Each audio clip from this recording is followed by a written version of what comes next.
ദേവികെ, ആ ഗിഫ്റ്റ് കൊടുക്കണ്ടായിരുന്നു. നിങ്ങളാ കാണിച്ചത് ഇച്ചിരി കൂടിപ്പോയി. അല്ല, മീര 2 ദിവസമായി നല്ല സന്തോഷത്തിൽ ഇടപഴകുന്നേ. ഇന്ന് രാവിലെ തന്നെ എന്ത് ഫ്രണ്ട്ലി ആയിരുന്നു. അറിയാം, അതൊക്കെ സന്തോഷമുള്ള കാര്യം തന്നെ. പക്ഷെ നീയും നന്ദനും വിവാഹിതരാണെന്ന് അവൾ അറിഞ്ഞിട്ടില്ല. അവളുടെ കണ്ണിൽ നീ ഇവിടുത്തെ ജോലിക്കാരിയാ ഇപ്പോഴും. വീട്ടുജോലിക്കാരോട് കമ്പനിയായി അവളും സന്തോഷിക്കുക. അവളുടെ സ്വഭാവത്തിലും ഒരുപാട് മാറ്റങ്ങൾ വന്നു, സത്യവാ. പക്ഷേ അവൾ സത്യങ്ങളൊന്നും അറിഞ്ഞിട്ടില്ല. അത് നീ മനസ്സിലാക്കണം. നിന്റെ മനസ്സ് എനിക്ക് മനസ്സിലാവും. നിന്നെ ഇതുവരെ ശത്രുവായി കണ്ടവള് ചേർത്ത് പിടിച്ചപ്പോ നീ എല്ലാം മറന്നു. പണ്ട് കൊച്ചു ക്ലാസ്സിൽ പിണങ്ങിയിരിക്കുന്നവര് മിണ്ടി കഴിയുമ്പോ പിന്നെ ഭയങ്കര സ്നേഹമായിരിക്കും. അതുപോലുള്ളൊരു ഫീല് അതറിയാം. പക്ഷെ അതിനൊക്കെ അപ്പുറത്ത് യാഥാർത്ഥ്യമായിട്ടുണ്ട്. അവളുടെ കണ്ണിൽ നന്ദൻ അവളെ കല്യാണം കഴിക്കാൻ പോകുന്ന ആളാ. ചേച്ചി, കാര്യങ്ങൾ അവളുടെ കയ്യിൽ എത്തിക്കഴിഞ്ഞോന്നാ ഞാൻ സംശയിക്കുന്നത്. നീയും നന്ദനും തമ്മിൽ ഒരു ഇഷ്ടമുണ്ടെന്ന് കരുതിയിട്ടാവുമല്ലോ മുൻപ് ആത്മഹത്യക്ക് മീര ശ്രമിച്ചത്. പക്ഷേ ഇപ്പൊ അതെല്ലാം മറന്ന് നിന്നോട് സൗഹൃദം കൂടണമെങ്കിൽ എനിക്കെന്തോ അതില്.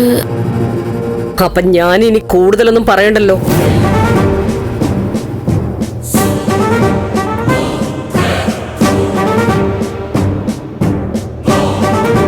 നിന്റെ മുമ്പിൽ വെച്ച് തന്നെ മീര നന്ദനോടുള്ള ഇഷ്ടം മനസ്സിലാക്കി തന്നിട്ടുണ്ട്.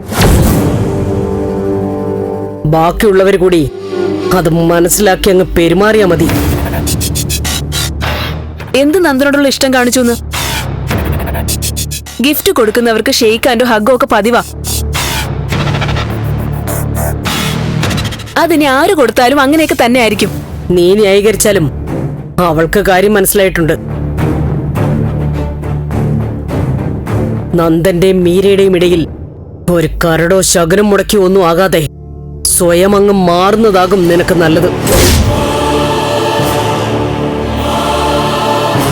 ഇത്ര നാളും ദേവികയെ ഇഷ്ടമില്ലാതിരുന്ന മീരയ്ക്ക് ഇപ്പൊ ഇഷ്ട കൂടുതലാ.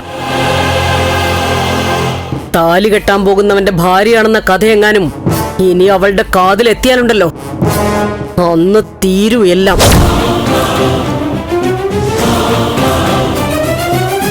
പറഞ്ഞില്ല എന്ന് വേണ്ട.